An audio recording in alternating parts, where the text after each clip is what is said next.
เรียกว่าความรักมันก็เริ่มก่อตัวขึ้นจากคนสองคนน่ะสักก่อน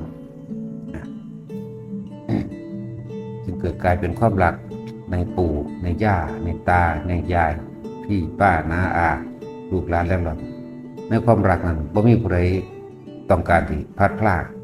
จากบุคคลอันเป็นที่รักได้เลยก็ผู้ใดก็มีความหวังดี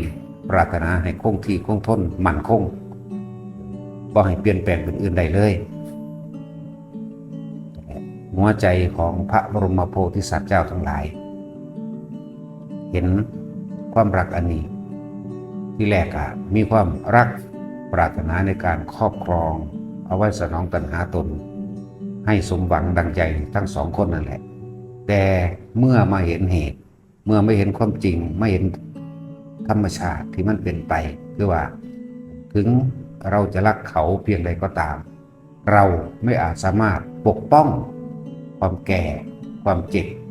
ความตายให้กับบุคคลอันเป็นที่รักได้เลยเนี่ยเพิ่นไม่เห็นตรงนี้ฉะนั้นเพิ่นจึงหาสิ่งที่ประเสริฐสูงสุดมอบคืนแก่บุคคลอันเป็นที่รักว่าจะเป็นผัวเป็นเมียตามท่าแล้วความคิดนี้เกิดขึ้นนี่แหละเรียกว่าหัวใจของโพธิสัตว์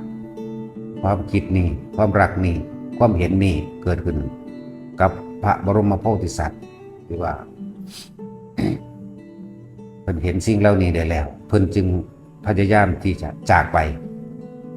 คือฮักใจหรือพยายาม